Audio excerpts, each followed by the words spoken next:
Good evening and welcome to School Committee for May 12th, 2014 at 7:31 on a Monday evening, a little warm Monday evening, but it's nice to have this weather, right?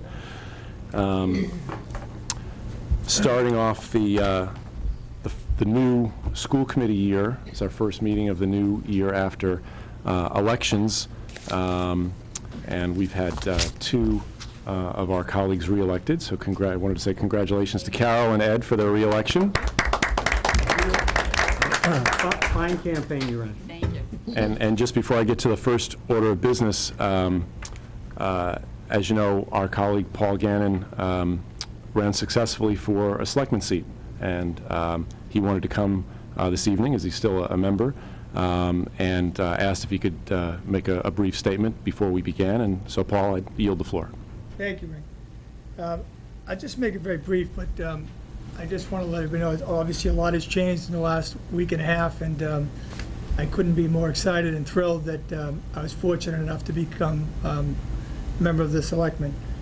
Having said that, my experience here has been outstanding, informative, and very rewarding. So I really know that I will not work with you directly in the school committee again after this next period, but I know that we'll be all working together for the betterment of the town and the children in the school department. You know where my heart is, and you know where my focus is going to be. So I hope that you take the opportunity, as I'm going to do with you folks, to talk about some issues that are important in formulating policy for the town. So, and just in one other thought, when it comes to the administration, I want to thank the three of you over there.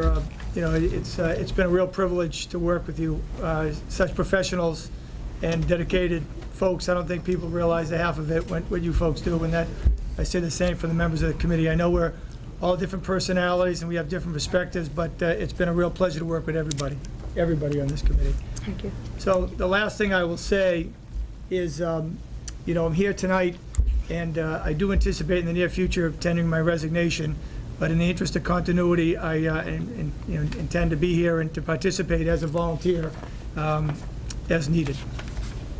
Thank you very much, Paul, and congratulations.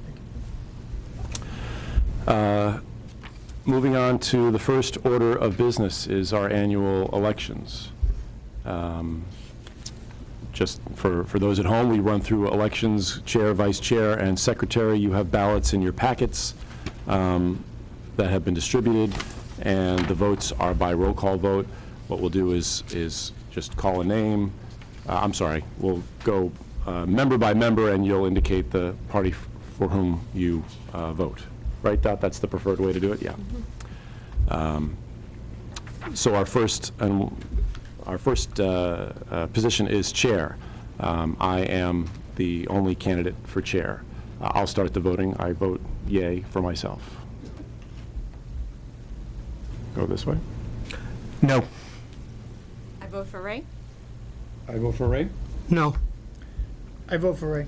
No. Okay, well, that looks like 4-3. Next, we have vice chair. We have candidates Carol Falvey and Dennis Friedman. Mr. Chair, I'd like to withdraw my name from nomination. I submitted my name based on the premise that we were going to turn over on an annual basis, like they do on most committees in town, Board of Selectmen and advisory and so forth. So I'm sure Carol will do a fine job this year as she did last, so I would like to withdraw my name. Okay. For vice chair, I'll start the voting. Carol Falvey. First, Ray, congratulations on being reelected. Thank you. No. Yes, for myself, I vote. Yes for Carol. Yes. Yes for Carol. Yes. And for secretary, we have two candidates, both new. Dennis ably served as secretary last year. We have Liza O'Reilly and Ed Schreier. So for secretary, I'll start the voting. Ed Schreier. Liza. Ed Schreier. I'll vote for what's his name, Ed. Vote for Liza. Ed Schreier. I'll vote for myself, Liza. There you go. Congratulations, Ed. Do you guys want to switch up now? Sure.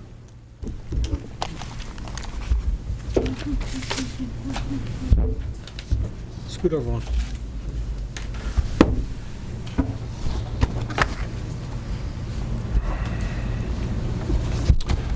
So,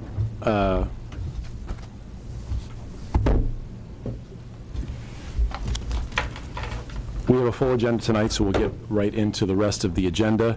One of our members has an early morning, so we'll do our best to move things along and accommodate him so he can get out when he needs to.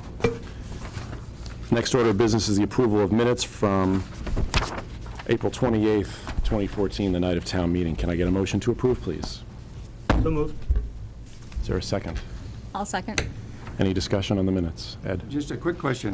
When I read this, the last sentence, it was voted at 7 PM to remain in session until the conclusion of tonight's town meeting. My sense is, since it was a two-night town meeting, shouldn't it say the completion of town meeting? Yeah. It's your question. That was the specific vote, and I remember Andy making the comment that, clarifying that it was really just the end of that first night that we, and I don't even know if all of us were in the room the second night. Okay.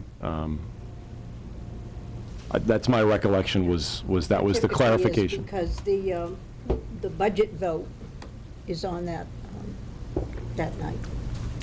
Okay. Yeah, I think in other times, we've made other arrangements when there may have been a vote anticipated on a subsequent night, and we've planned to be in session if we needed to, but for this, I think there was a clear intention, it was just for the first night. But that's a fair point. Any further discussion on the minutes? All those in favor? Aye. Aye. Any opposed? Okay. Student communications, James is with us, and I think he has art.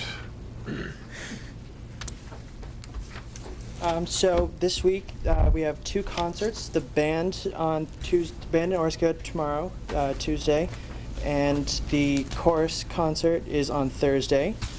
There is, on Wednesday, the GCP and Senior Capstone will be presenting their projects, and Junior Prom is this Friday, and Junior Awards Night is next Tuesday. Senior Awards Night is next Wednesday. Seniors also have 6 school days left. The play this past weekend, Almost Maine, was a very nice play. Sports, track, 10 boys qualified, ran their best state qualifying times of the year. Aiden Ryan, Scott Pilara, Colin Laughlin, Greg Williamson, Tom Noonan, Tito Torbala, Clark Riccadelli, Mike Durkin, Jake Nordzai, Jackson Perkins, and that's that. And then I have pictures from the Japan slideshow. If I can log in. Maybe not. Treasure that always. Well, maybe we don't have a slideshow tonight.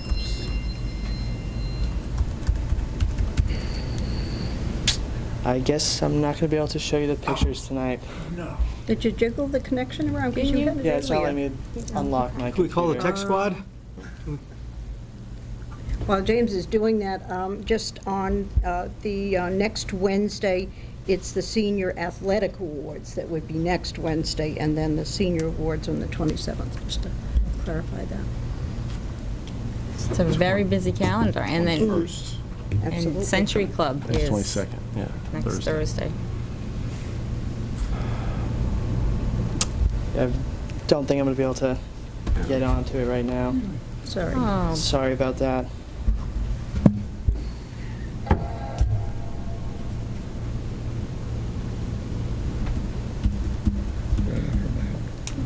So, I don't think I'm going to be able to. Can Dr. Schreier assist? he heard that. No? You didn't have caps lock on, right? It wasn't nothing to do with caps? Just wouldn't take it? Well, James, I mean, you were here and you were prepared and you tried it beforehand, so I'm sorry it didn't Yeah. work out. Sorry about that. Is it your Sure. computer? Yeah, just let me Organized. log in Oh. when unlock. for some unknown reason. Yeah, You can come back after graduation and show us. I can do that. Oh, are you rebooting? Yes. Okay. Can you give it another shot? How about, in the meantime, do you want to introduce Yeah. your new? Sure, so person? James is graduating. Yes. Congratulations. Thank you. Heading off to, LaSalle and Newton. terrific. I could do the superintendent's And report. next year, Brad Patterson is taking over for me. He's the Brad. freshman president this year and running again next year, for next year. And those elections are this Friday. Hmm. So you'll be a sophomore? Yes. Oh, so Great. you We might plenty have of- you for a plenty of few time. years. That'd be great. Good plan. Don't think it's going to work today. Okay. We'll try to be more entertaining than we Good are luck. tonight. Thank you, James. Thank you. Thank you.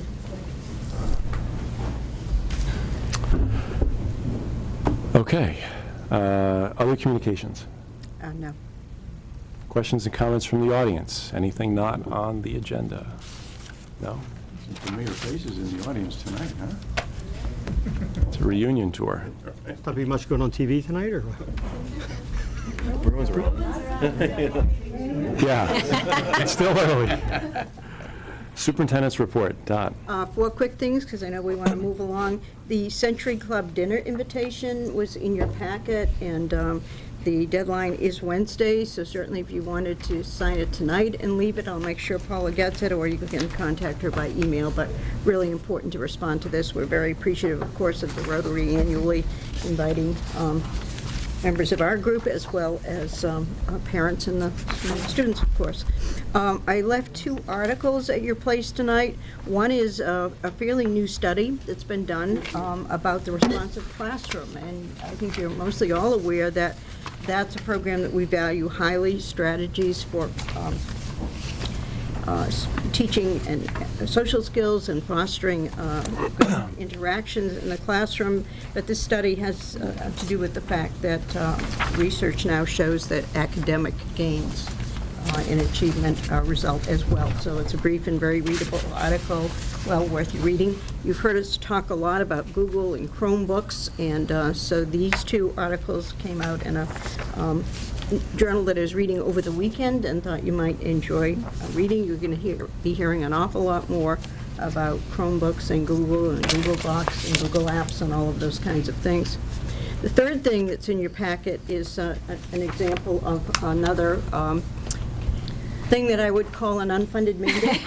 In fact, this one actually was determined to be an unfunded mandate, and this has to do with student discipline law that was voted over a year ago, but it's to go into effect this July, and it's a 10-point checklist of all the things that I need to do to be sure we're in compliance, and we handed out probably a 10-page packet last Thursday to the principals in terms of what they have to do. Mainly, it would be at the secondary level, high school and middle school.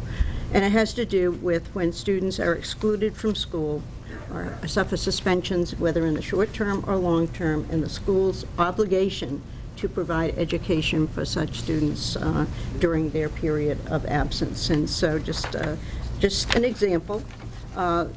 The last thing I want to mention is that at some point in the fairly near future, I will be chatting with you all about a decision that we're going to have to make initially at the end of June, but we'll have an opportunity to change it by the first part of October.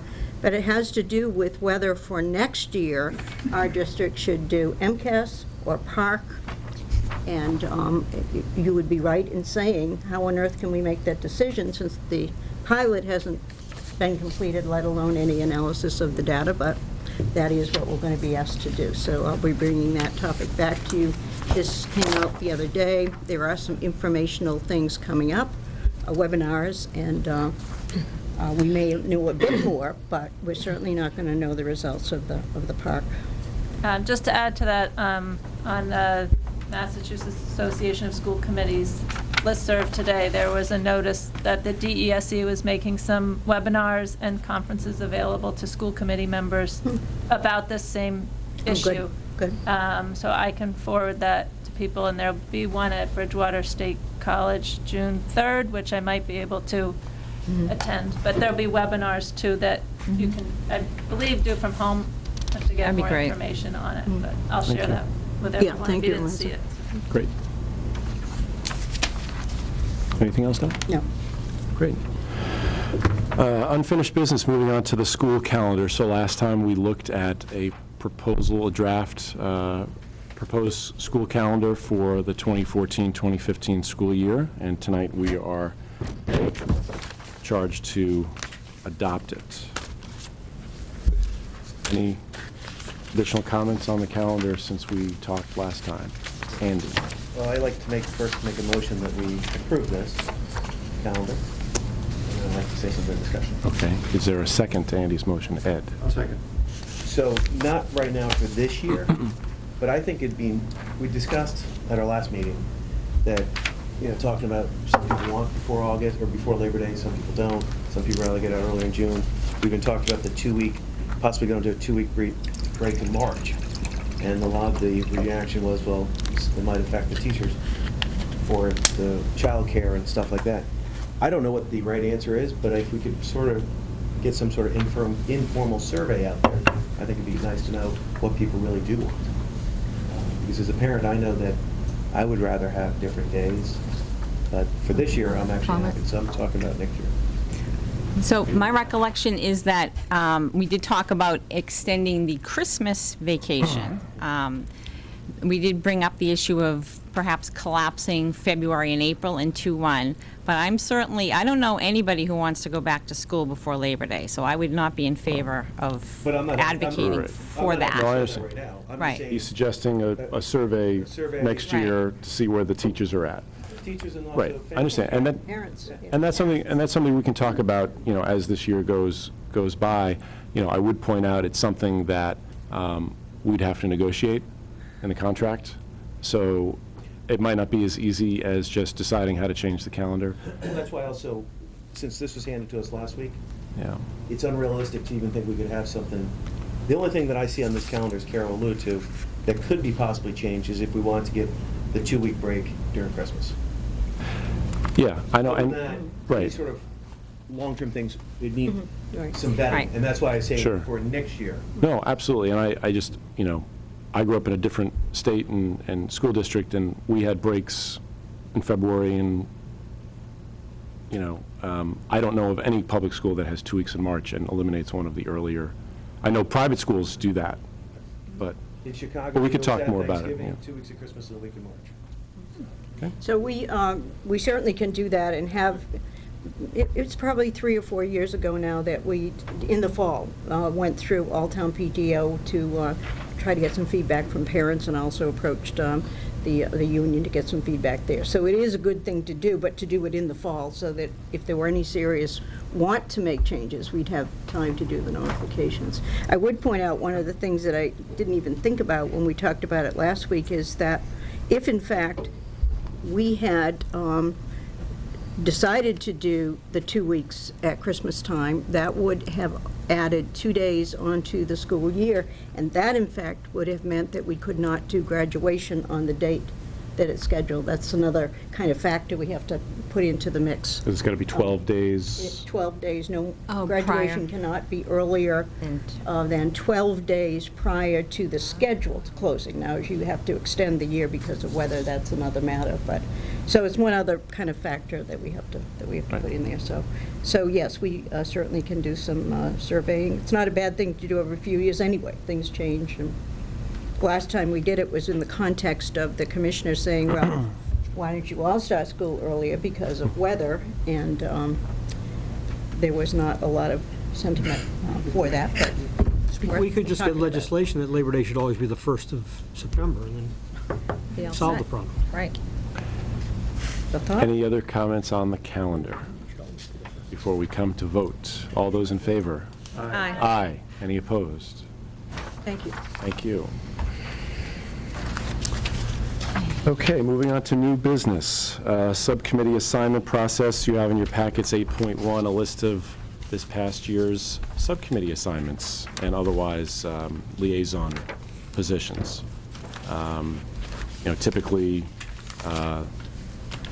in the interim between the first and second meetings of the new school committee year, members make their preferences known to the chair, and subcommittee assignments will be made. A little bit different this year because we have what appears to be a resigning member and a vacancy. So there may be some shuffling of subcommittee assignments. But certainly feel free to consider, what you've done over the past year, what you might like to do, and send me your preferences. Also, our reason for putting it in at this time is to allow people to think about that, but also, as we were beginning review of Section 3 of our policy manual, we noted that the school committee really each year should be affirming, voting, if you will, that these are the committees that should go forward. A couple of years ago, for example, we added a liaison to CPAC, and it may be that, in a particular year, you need an additional committee. At one point, we had the Master Plan Review Committee, which Andy chaired a few years ago. So part of the reason is to think about whether or not this is the right list, and we would vote on the list of committees as well as have possible reorganization or changes in assignments. Okay, and we have, because of the Memorial Day holiday, we're not meeting again until June 2nd, so there's ample time to think about it and make a decision. Any questions on that?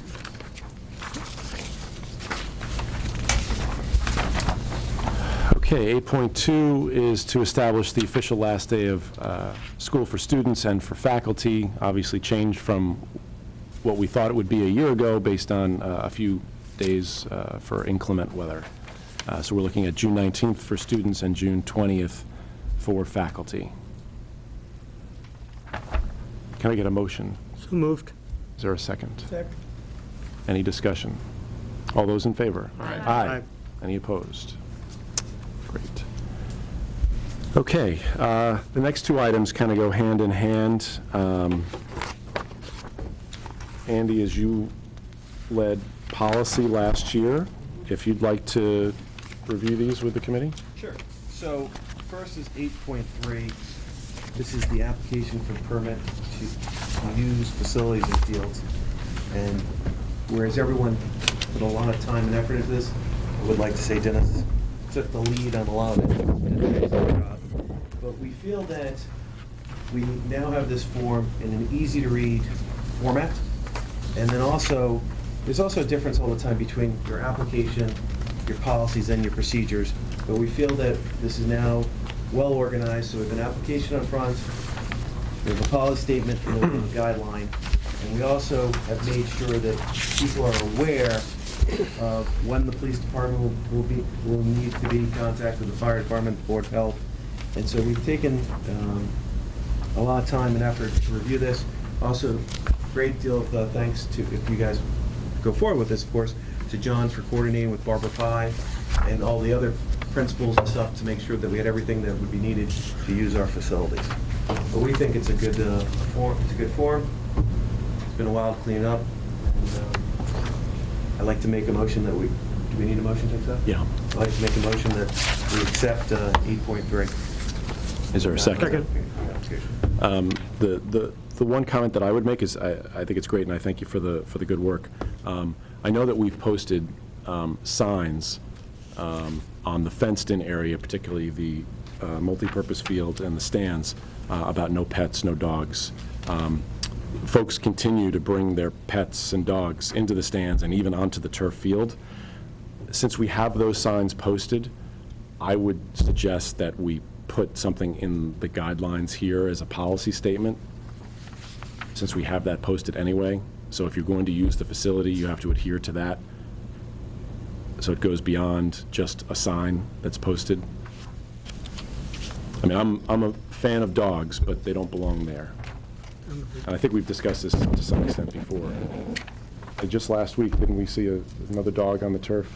I saw somebody coming out of the stands with their dog. Yeah.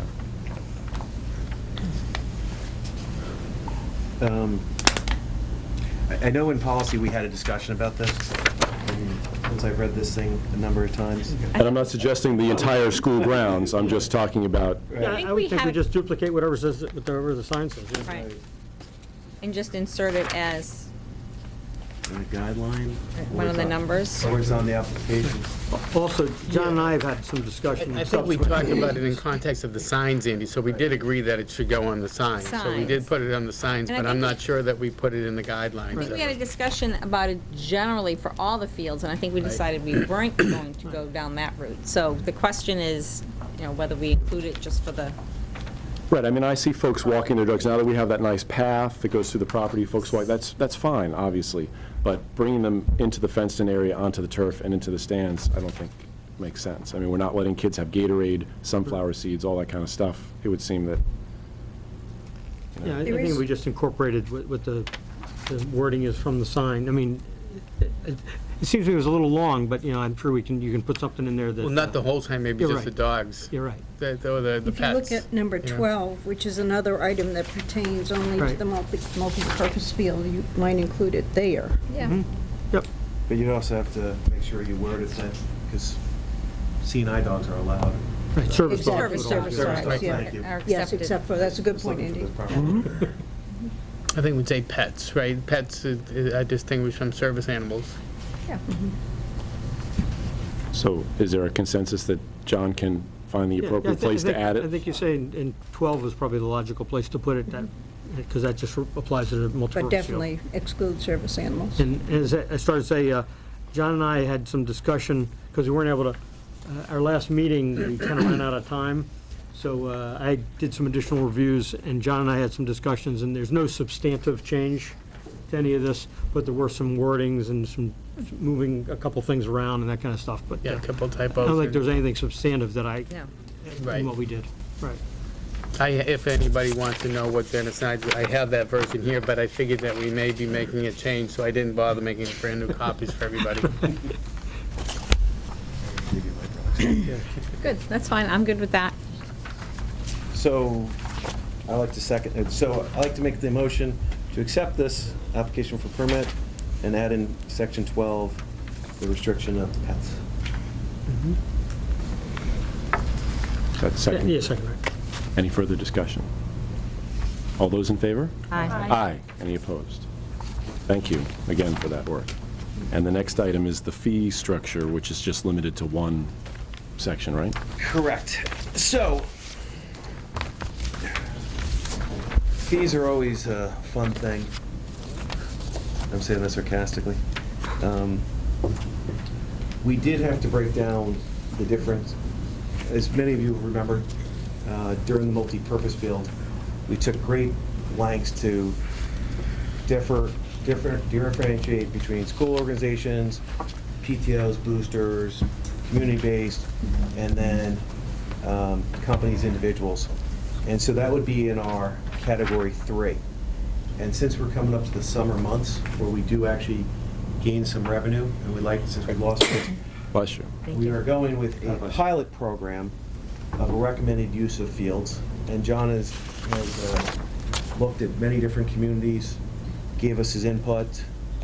We compared them to other places, and this is where we would like to start off. And as a pilot, one of the parts of the discussion though is, and we did talk about this, or I remember a discussion at the ad hoc committee for the fields, was what's the true definition of a non-Hingham group? We have some soccer organizations that the majority of the kids are in town, but it's a for-profit or maybe it's a non-for-profit. So that's why one reason why we're going with a pilot, to see actually how this works out, see how the rental income comes in, but this is our proposed fee structure. So all we're asking you guys to approve right now is the very far column, the category 3. And we run it for a pilot, and I think we discussed it for at least 6 months. So- And review. But the category 3 is not a pilot. The pilot pertains to the community-based organizations, the per participant. When we say pilot, this is the way we like these fees to be in place for the first 6 months. We'd also like to give John some discretion if a group comes in and pleads their case of what they can afford, what they can't. if it turns out that 70% of the kids are from Hingham, or 60% of the kids from Hingham, that he will have the authority to still rent them at what, or charge them what a fair rate is. And after we collect this data, we come back and then make it formalized. Yeah, But- I think the idea was that since we need to do this for the summer and the fall season, groups will be signing up. So use this now, and sometime in the fall, come back and say, hey, this appears to be fine, or for some reason it's not fine, it's a modification. So it's probably not, it may not be the last time that everybody sees this. Right. But we knew we needed to get something in place. Our hope is this pilot becomes permanent. Permanent.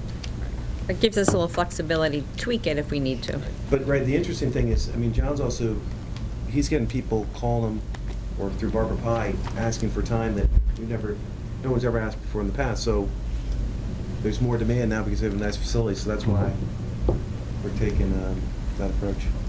Do you have anything to add on that, John, or no? Or do you agree with what we've been saying? No, I agree. You know, we are getting requests now for the fields, and the thought was if we took this third column and looked at it as a pilot and got more information as we went out, the rates have increased somewhat, not drastically, but I think it will be, you know, if we revisit it again after the summer or in the fall and confirm that everything's good. You know, and hopefully this is all set up as a schedule for the committee, so in future years it may be easier to, you know, adjust rates as required. And just for folks at home can't really see this, but for the press who may have a copy of this, so just a reminder that back in October, we approved Category 2 prices, but then since then, we have changed that and we instituted a pilot program for the spring sports season with respect to $1 per participant charge. So the figures for the Category 2, particularly with respect to the multipurpose field, are not in effect right now. Is that correct? Yes. Not $1, but a certain dollar fee. Correct. I just want to the extent someone has this out in the public, I want to be clear that someone doesn't see this and starts calling and saying, hey, wait a minute. Right. So. And we've actually had very good feedback so far on that from the sports groups. So. Ray? Yes. Tangential question. What's the thinking, medium term, on the porta potties? On a porta potty or porta potties? Is it? Well, Are they in our future permanently? No. On no. the So, east side? No. no. Okay. On the east side where? Of Union Street? For the soccer fields? Yeah. I believe that porta potty that's on the other side of the wall Right. is paid for and put there by the Hingham Youth Soccer. That's my understanding as well. Right. But And I believe it stays there during their seasons for their use, and they pay for it and they have it maintained. John? Yes. The porta potty on the other side of the wall that Hingham Youth Soccer puts there, that's their porta potty. They pay for it, they have it maintained. It's there during the soccer season, correct? That's what I believe, yes. Yeah. So the intention is that that stays, because that's quite far away from the concession building. And it's actually a good thing that it's there, because we've actually had complaints from the neighbors about kids going into the woods there. So it's actually a good thing. It's only there, I believe, during the fall and the spring. It goes away in the winter, and it goes away in the summer, I believe. It's supposed to. We can double check that, but it's a Hingham Youth Soccer item.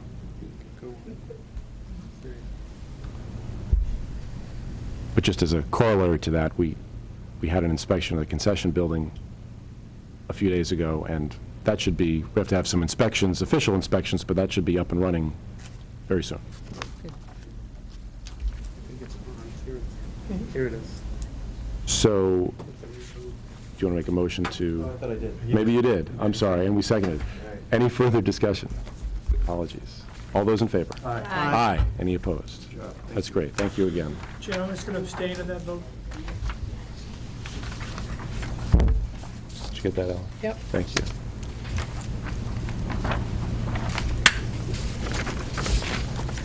Okay, 8.5 is an update on the current school year operating, but, I'm sorry, It's next year's fiscal 15 operating budget. Yeah, it's the May 14th update of the FY15 budget.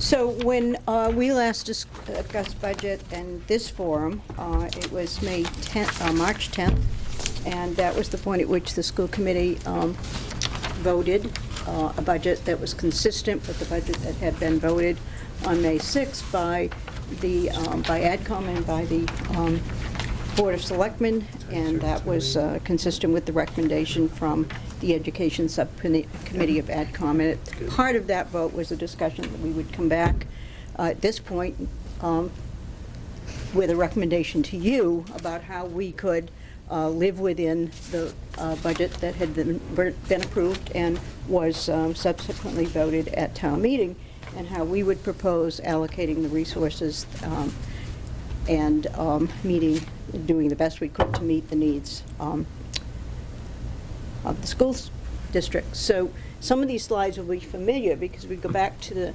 beginning. This was our proposed FTE request at the very beginning of the budget process.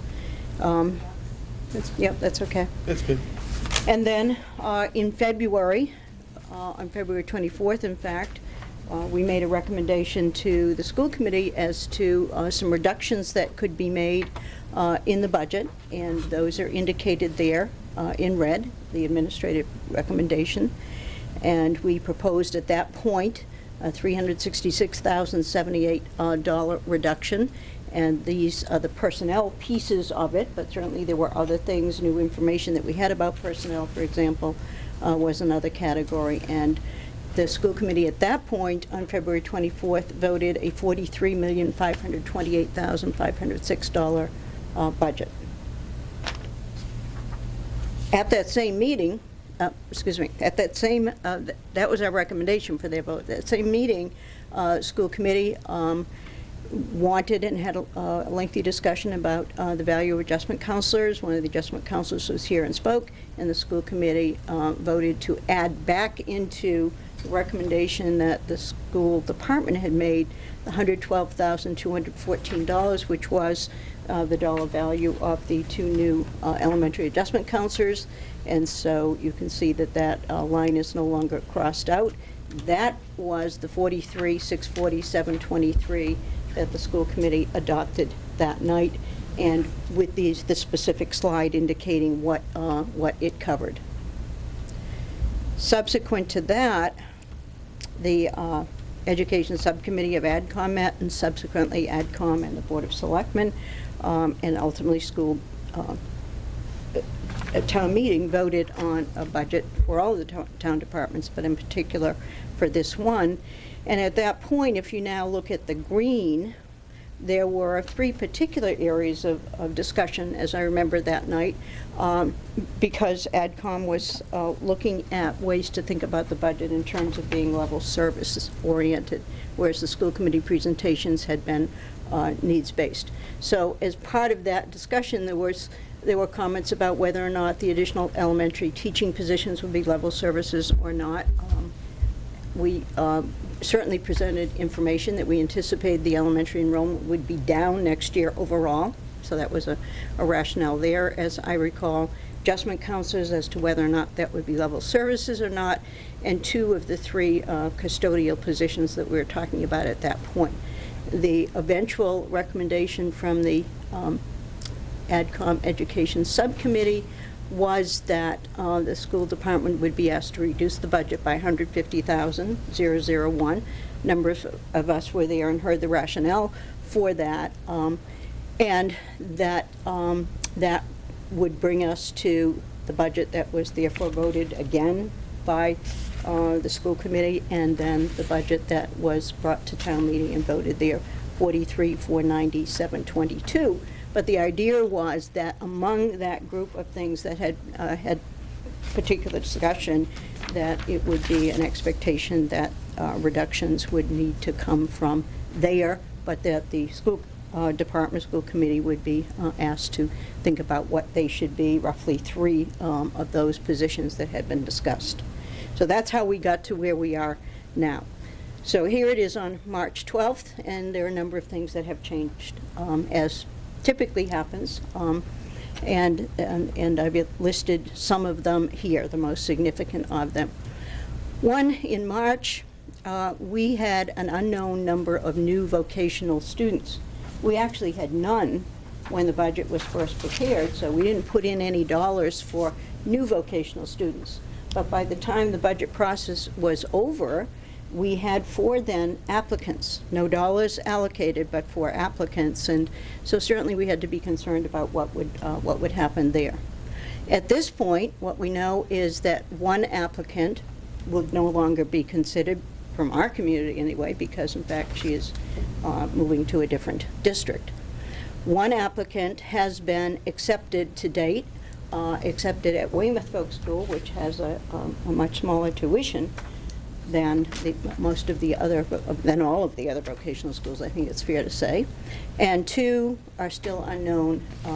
The cost and whether or not they're accepted is unknown to this date. So for the one who's been accepted, we've incurred another cost in that category of $8,744. At that time in March, we were still waiting for 2 of the current year's leave of absence teachers to give us their decision. Both had asked for additional time as there were some circumstances that were changing in their lives, and I granted them the additional time.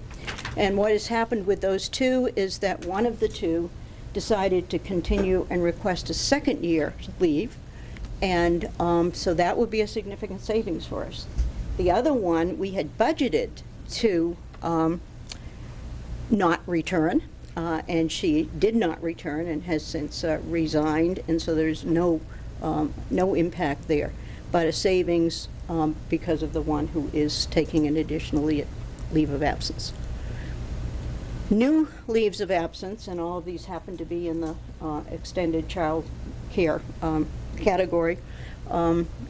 We have 4 new leaves, new meaning since the budget has closed, for the FY15, the entire school year. And if we go by one, looking at what a replacement for each of those people would be, then that's a savings of $54,944. And we didn't know whether we'd have any additional retirements or resignations. In fact, we've had 3 unanticipated retirements, a savings of $117,474.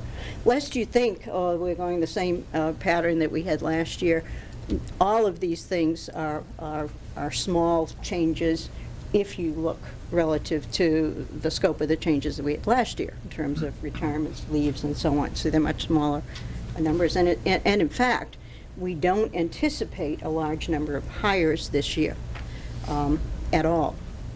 In fact, in some cases, we're pretty tight. We, at this point, may have 2 teachers that we won't have jobs for next year because of the number of people who are returning from leaves. So the total net savings of those 4 items is $189,010. And we would suggest that the $189,010 is more than enough to offset the $150,001, and still would leave us room to accommodate those 2 vocational students should they be accepted to the schools. So these are our recommendations, and I would follow these up with a little more comment about why these are the recommendations that we're sticking with. So the first recommendation is that we move forward with the personnel recommendations that the school committee did approve in the in the February 24th budget vote. And in particular, those things would be the 2 new adjustment counselors, so that we'd have 1 at each of our schools. We had already approved on that same night adding to the middle school FTE so that that position would be a full-time one as well. The 2 elementary classroom teachers, and I'll give you some information in a minute about why that is important to us, and the 3 secondary custodians, and I'll also give you some information as why that is important. So those are the things, 2 custodians at the middle school and 1 at the high school. Also, we had meetings last week. Ellen and I met with the 4 elementary principals about staffing and where we are and that, and there's still some unknowns there, but we made good progress. Ellen and I also met with Paula and with Derek, the two principals, and with each of the department chairs or resource teachers in the departments last week to look at the allocations. As you know, we had 4.5 FTEs allocated for additional staffing at the secondary level, and we had all of those meetings. And, you know, sometimes I say to you, numbers just broke badly, meaning the tally numbers where students make their choices. Sometimes they break badly and you need more staffing, and other times they break well. This year, the numbers broke very well in most departments. And so we believe that we have 1.0 of secondary staffing that we can transfer to an emerging need, and that's a need that has to do with services for some of our youngest and most disabled and challenged students, particularly in areas such as occupational therapy. That has been an emerging need. There is also a contractual component to it, and so we think that we can transfer 1.0 of the secondary staffing dollars that we thought we would need and still have good, comfortable class sizes and have all of the offerings that we had hoped to be able to offer. And we would do those two things by filling the $150,000 $1 gap between the school committee's bottom line vote on the 24th and the selectmen and AdCom votes on the 6th, and the votes that was affirmed by the school committee on the 10th and town meeting on April 28th. We use those identified savings from the personnel accounts that you saw on the prior page. However, there's still some unknowns, and so part of our recommendation is to monitor and certainly report back to you periodically as we have more information very closely the kindergarten enrollment projections, and most especially the one at East School, the grade 5 to 6 enrollment uncertainty. You know, we have 388 kids moving out of the 5th grade, and we still don't know with any good certainty whether all of them are going to the middle school or not. We have been able to confirm that there are 15 that we know definitely are not going, but beyond that, we have an allocation in there, some additional FTEs that could help with that if in fact all or most show up, or new students show up as well. So that's still an unknown, and it's a fairly big unknown. And finally, we don't have the status of the 2 remaining vocational school applications, so that's something we need to talk about later. So we would report back to you on these other unknowns.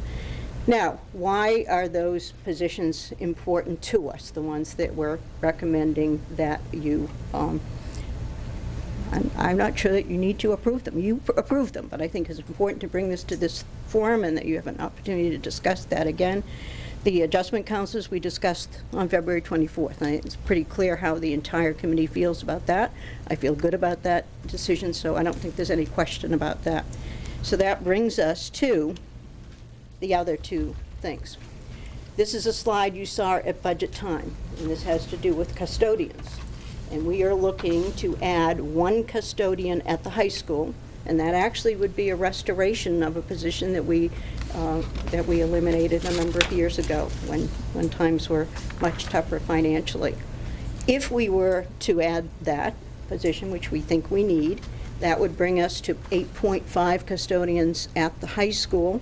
And if you look where 8.5 falls in the level 1, level 2, and level 3 cleaning, you see it falls between level 2 and level 3. We'll, in a minute, look at what those levels mean. And at the middle school, we're requesting 2 additional custodians, so that would bring the total there to 6.5. We currently have 4.5.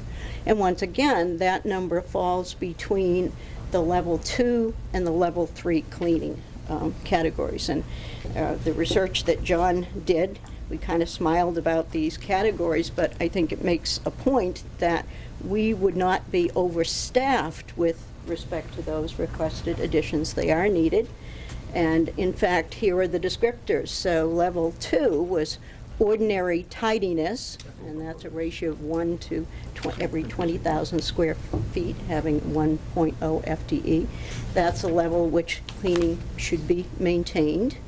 And we're below that between level 2 and level 3 with these recommended additions.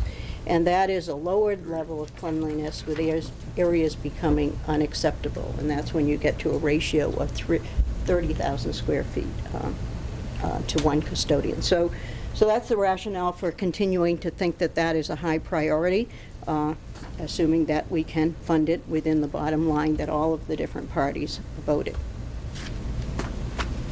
With respect to enrollment, by the way, I have a couple more of these.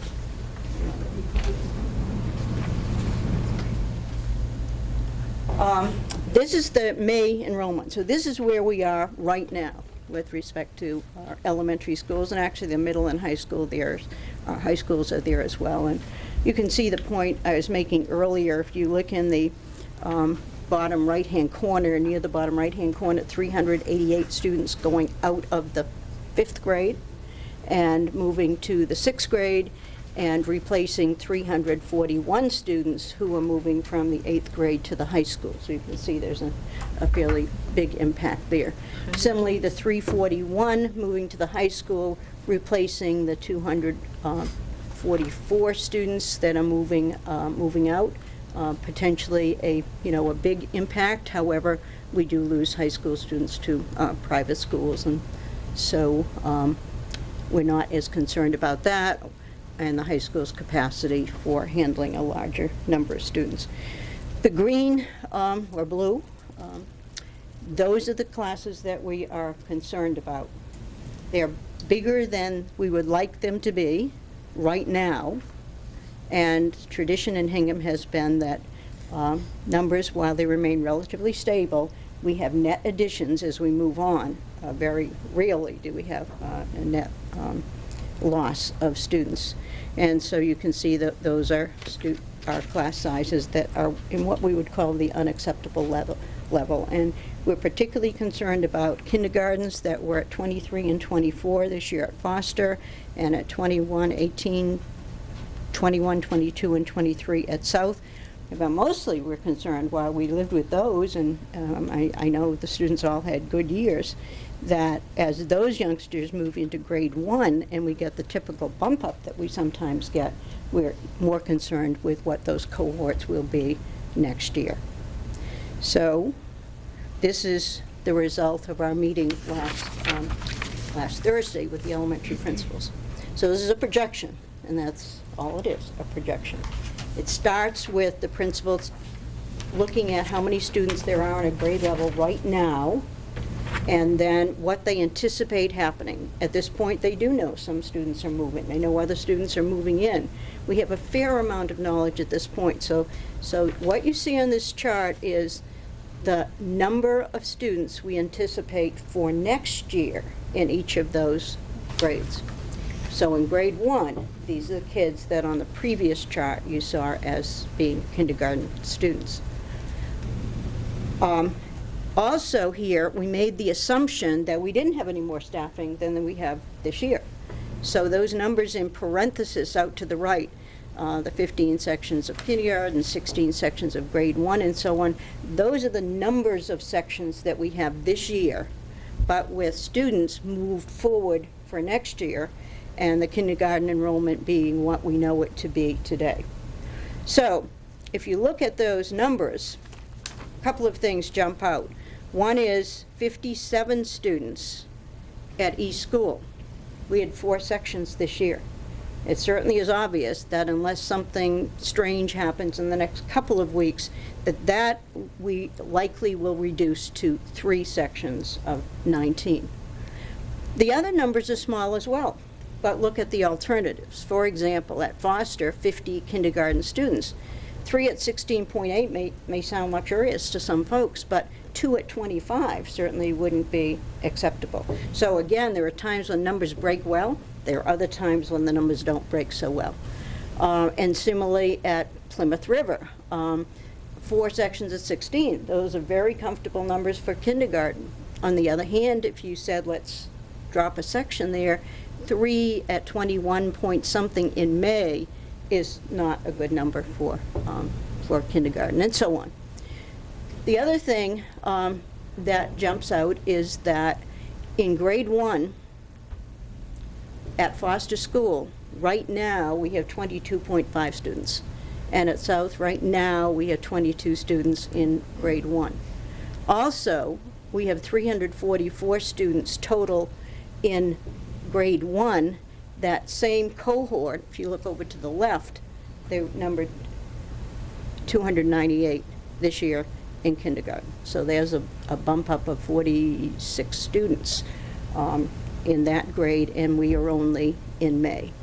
The other two are also points of concern, not as much concern because they're later grades, number 1 and number 2. As we get changes over the summer, we get more of them at the early grade levels, and I think it reflects that people tend to move to town often when their children are young and just starting school.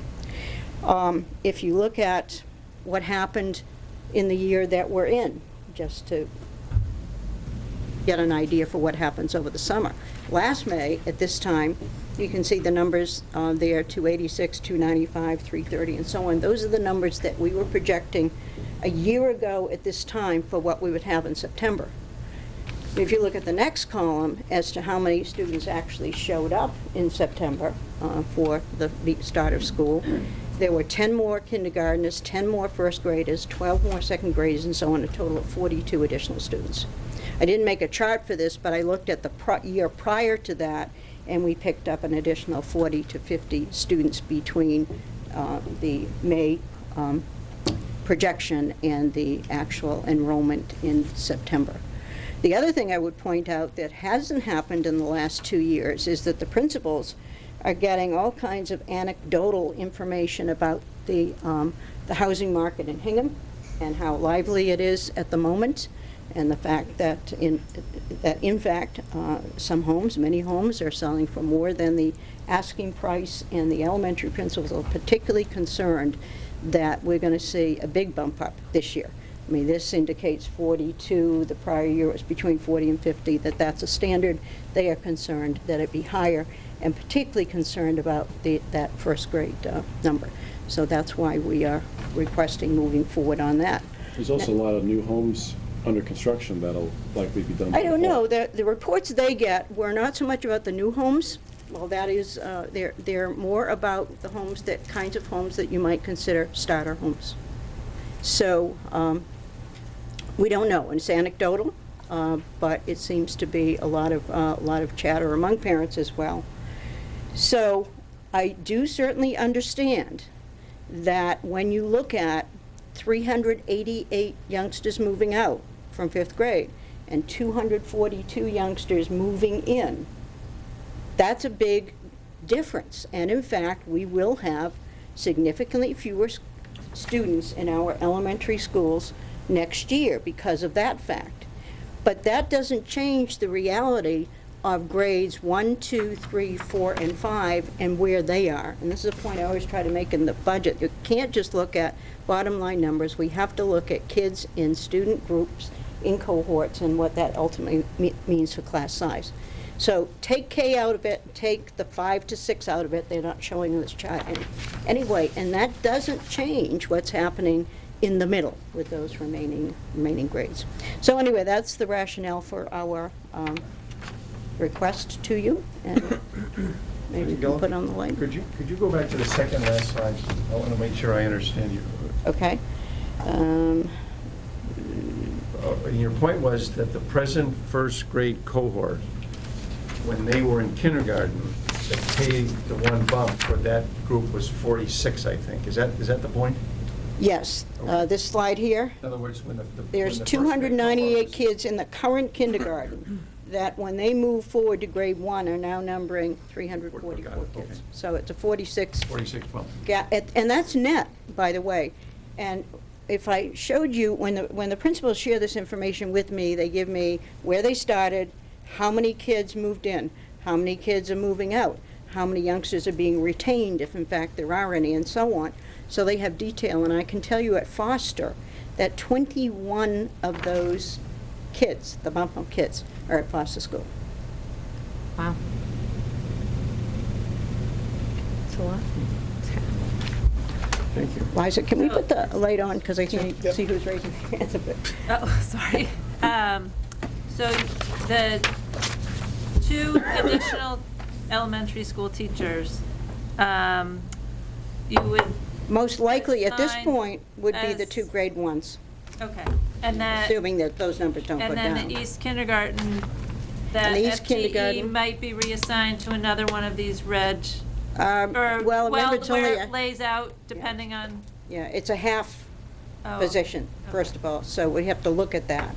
But that could be one consideration, but it is only a .5 FTE. The kindergarten is a little hard to do because at the time we do this exercise in early May, we don't have all the information coming from the preschool, from East School, as to which children are actually going to be in the full day K. And the buildings that have the full day K, which right now are South and PRS, need to have a smaller class size anyway because of those kids. Karen? Dawn, I have a couple of questions.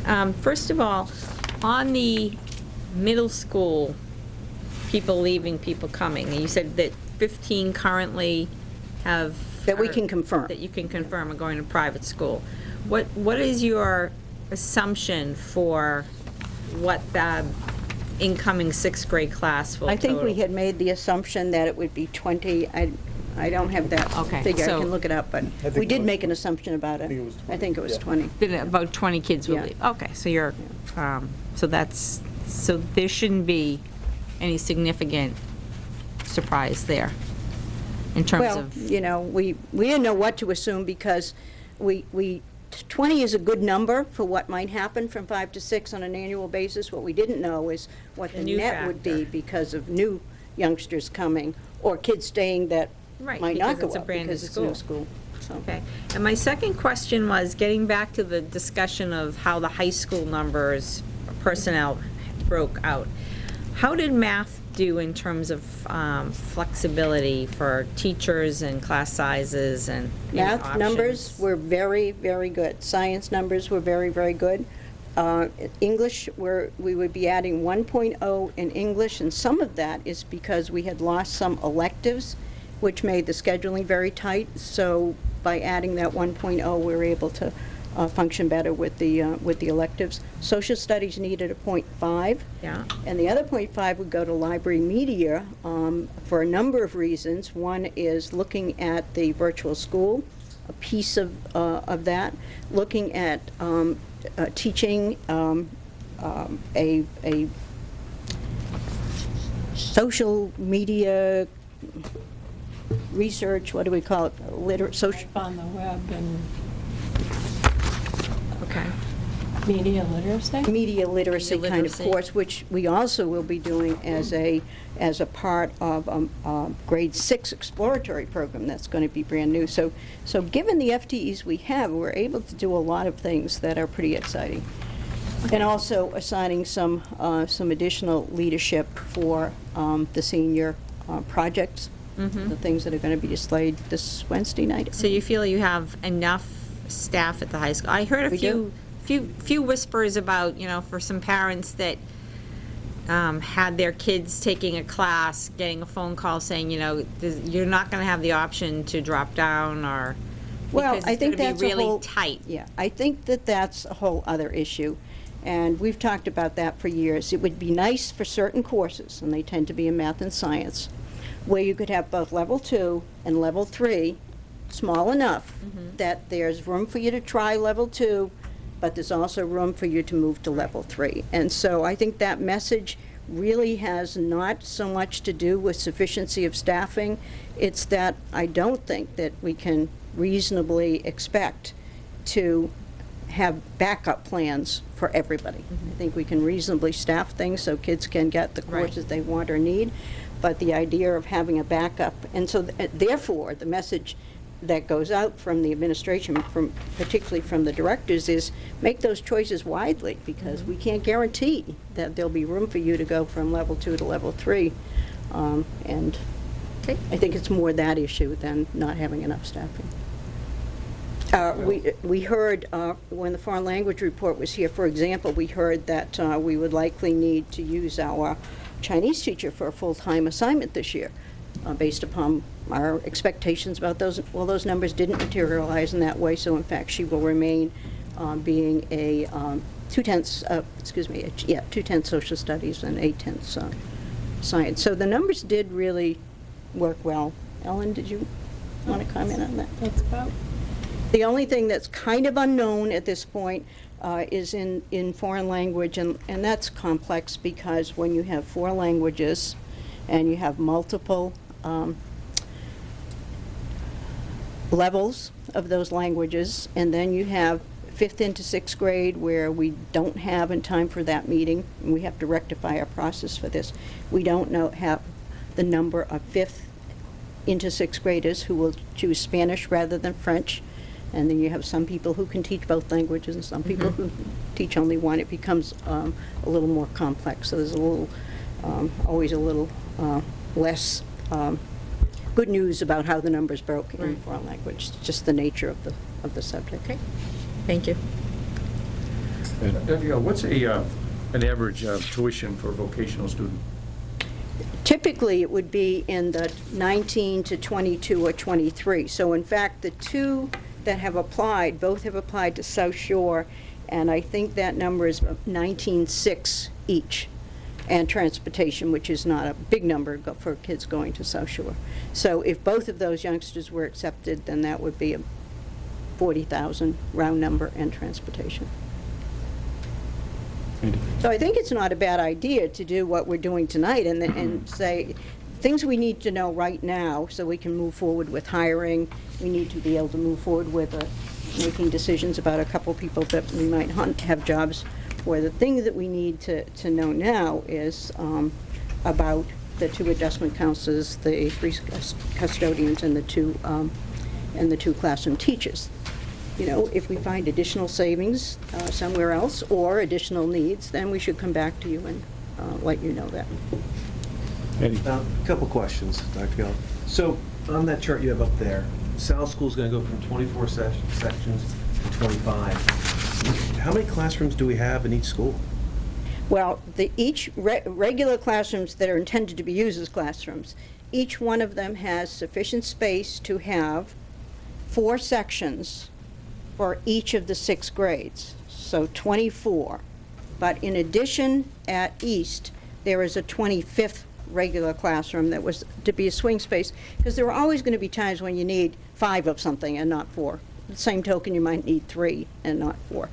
And then secondly, at South School, in addition, we have 3 extra spaces that were originally used for pre-K in that building.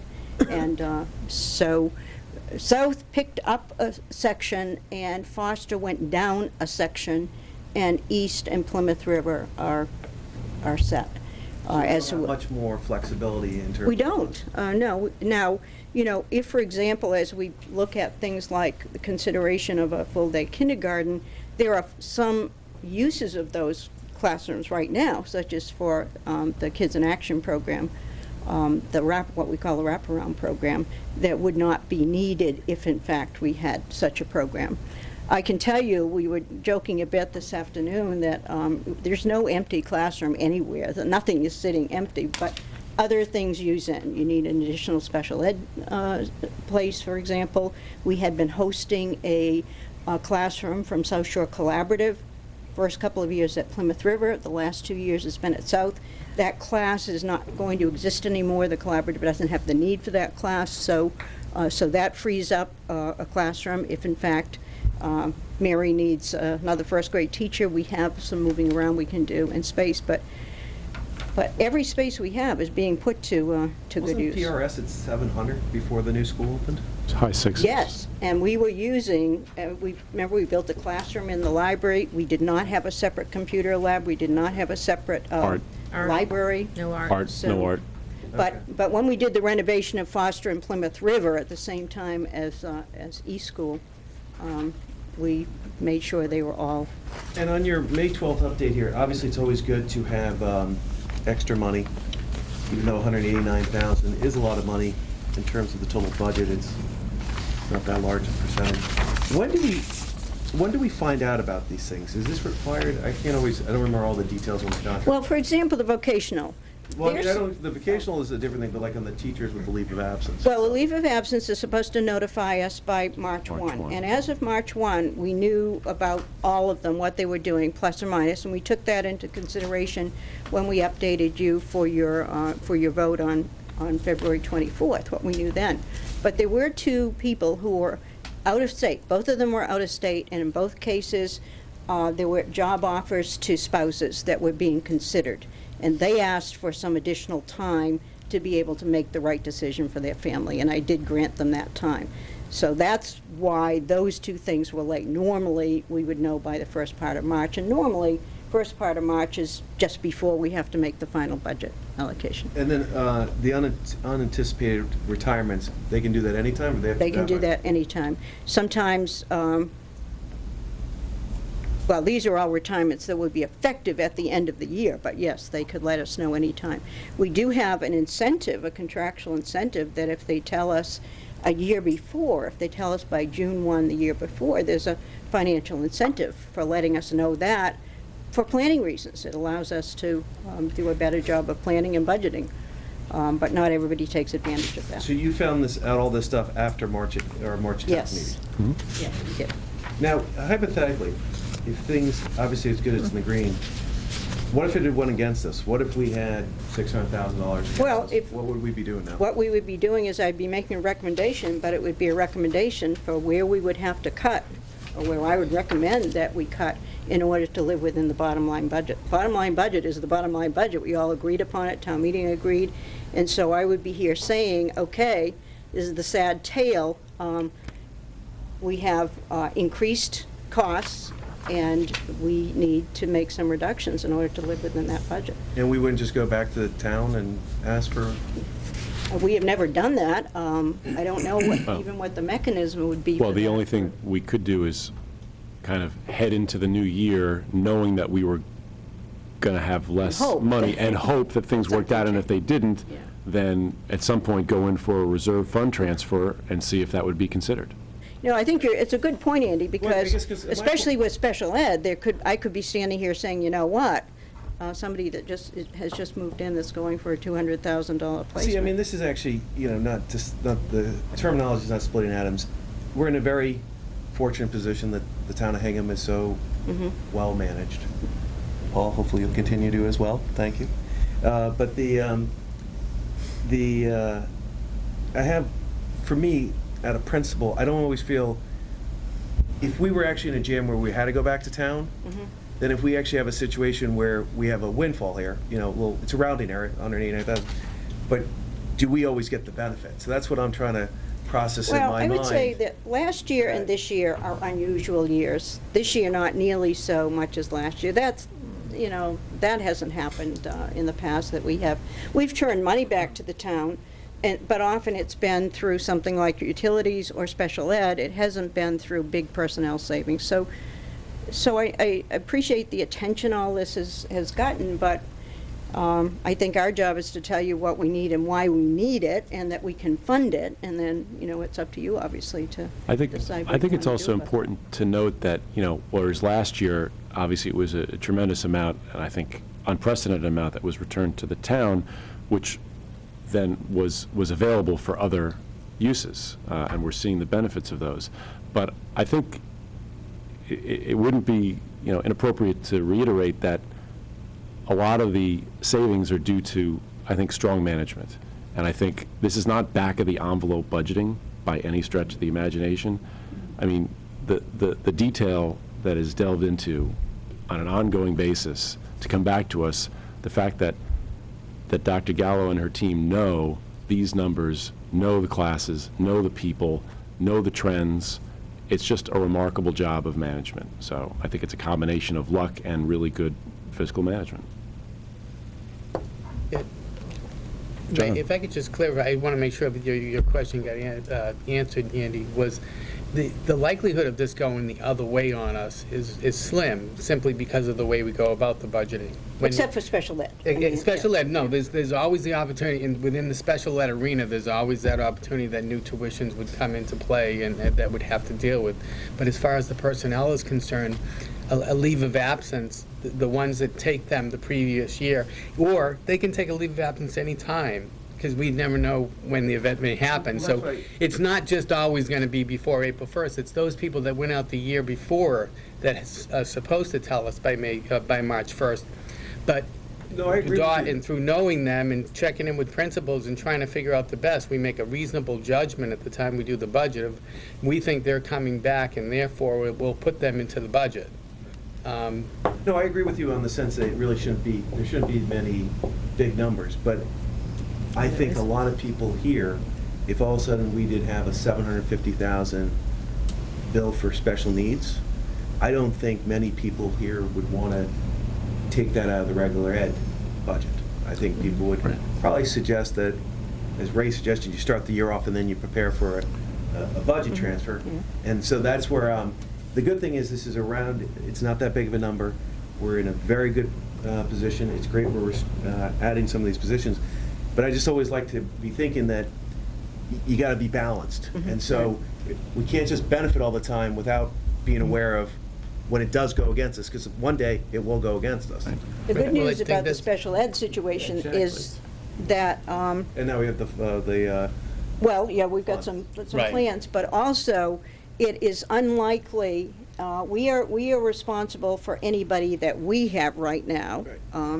But anyone who moved new to town, like over the summer, that had one of this costly, we would not be responsible for that. So while we have some exposure for special ed, it's not for the largest tuitions. Yeah, I think two things on that regard. One is, if you remember, as we go through the budget season, whenever there's a question, we budget the higher amount. So that's why I think you tend to see the numbers in the green rather than the red, because when in doubt, we always budget for the worst case, if you will, the more expensive option. Conservatively. And which is, I think, appropriate. In And terms there's of- reasonable judgments. Yeah, I right. mean, there's, there Oh, yeah. there was a couple we didn't know. We had those 12, then and we thought they were we had to coming make a back. guess So, in each yeah. one, whether they come back or not, and we Right. did a pretty good job But this year. in terms of special ed, I think we're reaching some consensus around the fact that special ed, we should be held harmless for, either way. We've made an effort to turn money back to the town when we found out that the special ed numbers came in below what we anticipated, and vice versa. A few years ago, when we had that big $500 and some odd thousand number at the last minute, the town held us harmless for that. So presumably, that would continue to be, I mean, within, assuming the town could afford it, that would be the case. So again, I don't see any big surprises here. I'm glad that we were able to, it looks like, fund the positions that we thought strongly we should have for this year. Which, if they weren't funded this year, we would ask for again next Right. year. So, in some ways, take some things off the table. Can I just add, I feel comfortable adding these positions primarily because the savings that you've identified, the largest percentage is from retirements. So that's overdone, and this remains in the personnel budget, and so let's look at the restoration roles. I also applaud you on looking at where are the real needs that we need to fulfill, and that the OT position for special ed was a real identified need that came sort of after the fact, but that we're able to accommodate that within the approved budget, and it's personnel to shift from regular ed to special ed, but I feel very confident. I think there'll always be leave of absences, and that will come and go, and that's always something to count on for budgeting cycle. I'm now learning. So I feel, very good, and that also, we had identified $150,000 we were trying to make up, and you've identified 189, so hopefully that difference can cover these VOTEC or whatever. So I think the way the staffing has broken, I think parents and children will be very fortunate to that. So I feel very confident about this, so thank you. Anybody else? Thank you very much, Don. Thank you. Thank you. Good news. Are we supposed to take an action? We don't, because really, Have to. really, if you recall, we approved all of these things and just asked them to come back to us in early May with an update on where we were on staffing and positions, but we really approved it already with the understanding that if the money were there, and the money is there. So, moving on to 8.6. So just to go back, earlier comments about the anticipated vacancy on the school committee. As you know, the policy manual really doesn't speak in great detail about it, but it does lay out a process upon a resignation. There's a notification given to the selectmen. And then with a certain period of time, there'll be a joint meeting by which the remaining school committee members, thank you, Paul, the remaining school committee members and the selectmen will choose an individual to fill the unexpired portion of the term that remains. That did come across some documents from the last time this happened. I think it was 2004. Yes, it was. Where someone had resigned with an unexpired term remaining. And so what this was passed out to everybody, right? Mm-hmm. What you have here with a red draft across it is a proposed timeline and process for the selection of someone to fill Paul's seat, assuming he resigns as anticipated. Yeah, it makes that assumption. If he were to resign at some other point, we'd adjust those numbers. This is, we have the benefit of a little bit of extra time between now and the next meeting on June 2nd, so there's an opportunity to perhaps get it done by then. There is a holiday there. We obviously have to coordinate with the selectmen, but the timeline could work, so we could have someone in place by June 2nd or perhaps sometime that week.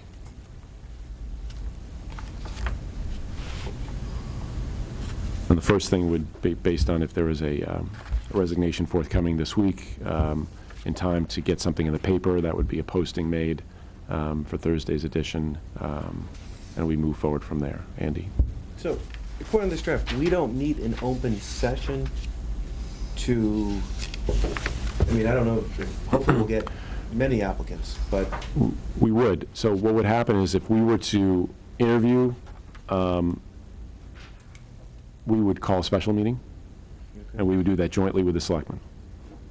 But it would be a public interview. It would be a public interview. Right. If you remember, I should have put that in there, but. if you remember the process that they went through with the planning board, very similar. I would say selfishly, I don't know if that, I'm just looking, May 27th to the 30th, the school is going into the graduation week, so I don't know if that Yeah. is the best It may be week. an unrealistic. It obviously Right. starts with the resignation, so that's a key thing, and then having sufficient time to notify people is, of course, very important, and we don't know, we know our schedule, how tight it is, we don't know the schedule. So, go back to that, so I'm sorry, I went on a tangent there. So we hypothetically choose a joint meeting May 28th. Applicants come in, we all interview them, and then we adjourn the meeting, and then at the next, we'd have another joint meeting with Not- them? Perhaps, not necessarily. When would we vote? We could vote at the conclusion of an interview session, if we wanted to.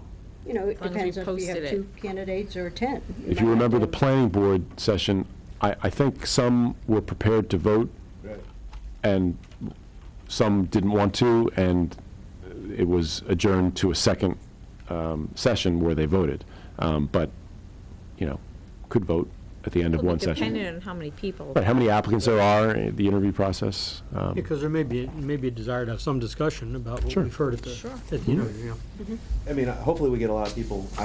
My knee-jerk reaction is not to have the interviews and the vote the same night. I like the process. That's just my personal opinion. Okay, well, I think we'd probably determine that jointly with the selectmen, once we started the process and saw how many applicants there were and what the timing was going to be. So I've already spoken to Irma Lauder about this, but she's not seen this proposed timeline yet. We just kind of came up with this today. But I will discuss with her what we're thinking about as soon as we get a resignation, assuming we do, and we'll move on from there. So if you're out there and you're interested in a school committee seat for a year, Come on down.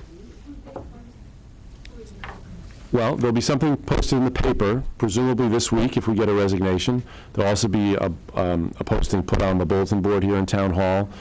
So initial contact to Dr. Gallo. Any applicant can also reach out to me as chair if they have questions. But Dr. Gallo would be the point of contact. And sending a letter of interest. The posting for the paper would be in the form of an ad, so that it stands out as opposed to an article. Yep.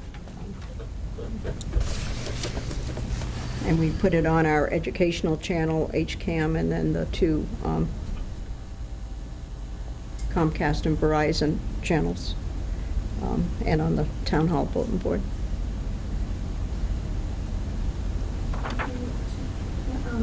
You said it's to fill the unexpired term, or is it to the next election? In this case, it's So- just 1 year. That's right. It would be until the next annual election, which is May 2nd, 2015. And he's just got 1 year left. That's correct. Okay, thanks.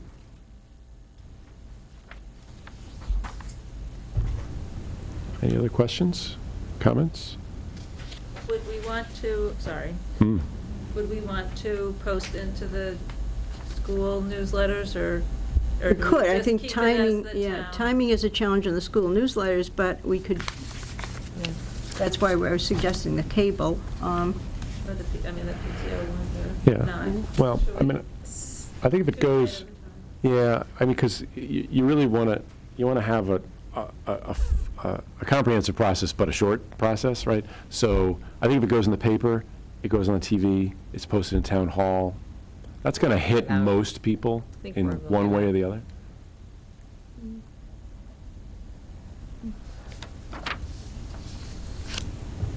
Anything else? Okay.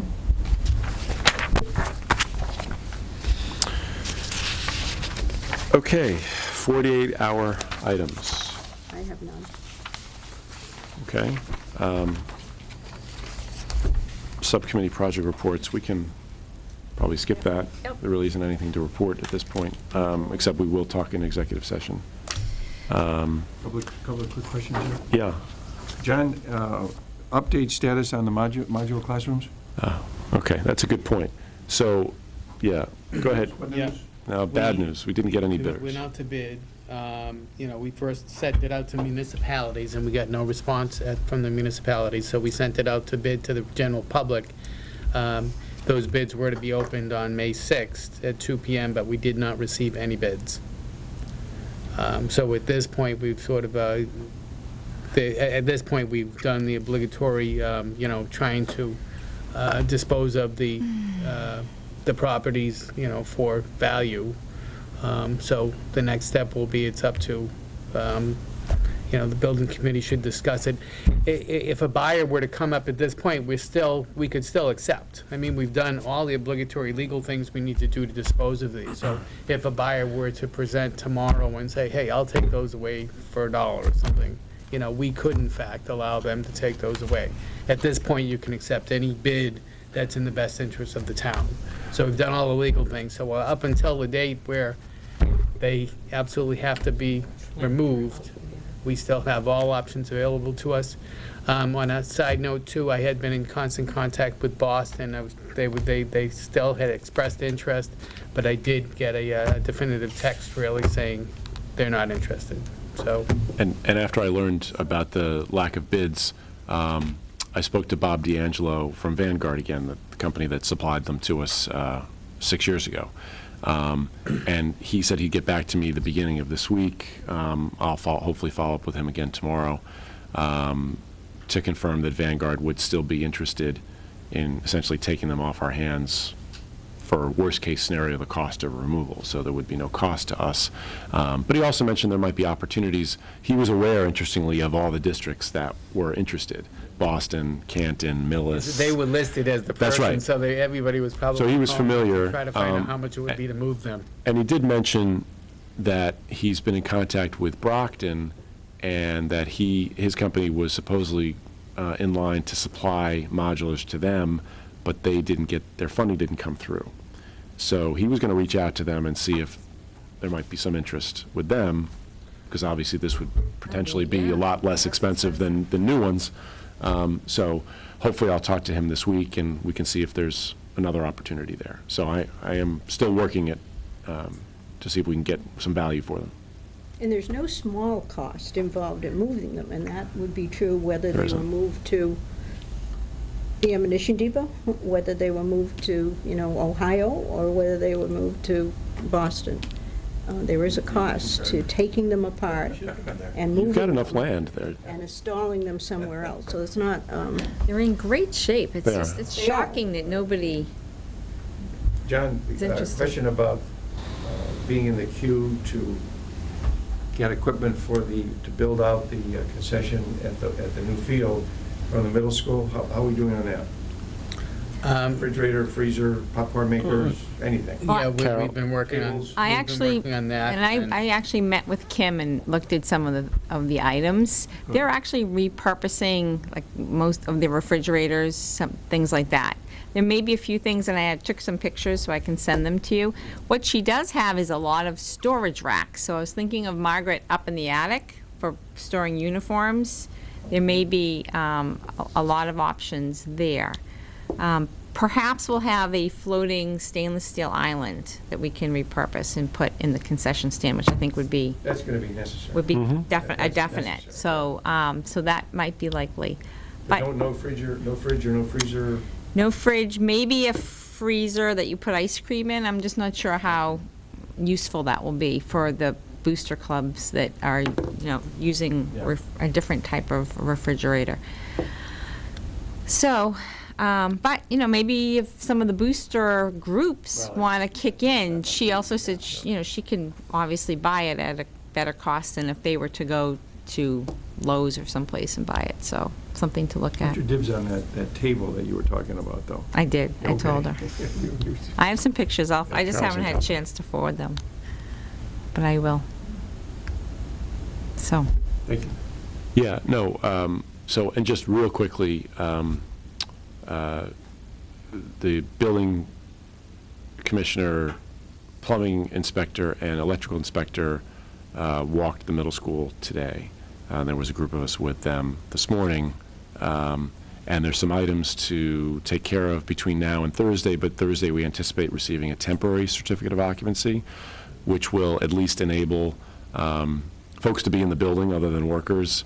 The fifth grade move-up day can at least go into the building because they have some planned events that they like to use it. There might be an opportunity for the eighth grade. We're not sure yet. That's a little more problematic because it's an evening event on June 13th, but we're still working on seeing if there's an opportunity for that, to at least use part of the building for that event. But things are moving forward. It looks terrific. Pretty hot on that roof today, even this morning. But it really looks terrific, but there is still some finish work going on. But it's great. It looks great, really great. So I know a number of you expressed a desire for a tour. I think we could probably arrange that, and maybe the best opportunity would be kind of an early Saturday morning. The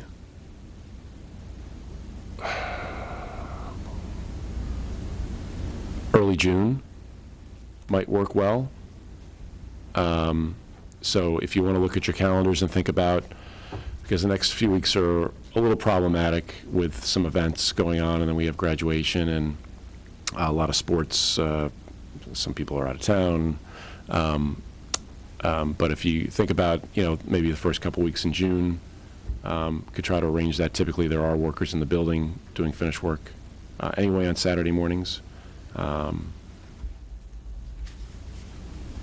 So what would be, it would be what, the 7th 7th. or Or the the 14th?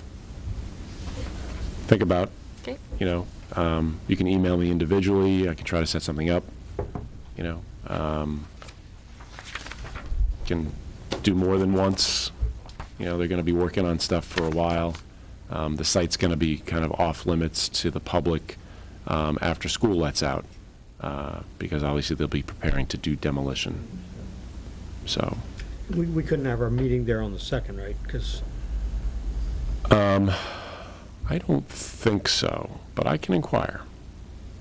or the 16th, whichever. I can ask. Yeah, and then we could do maybe a tour before or I something. can ask. Probably, the 16th might be challenging just to even meet, because at that point, they're going to be moving furniture from Yeah. Yeah. classrooms and all that stuff. The 2nd, maybe.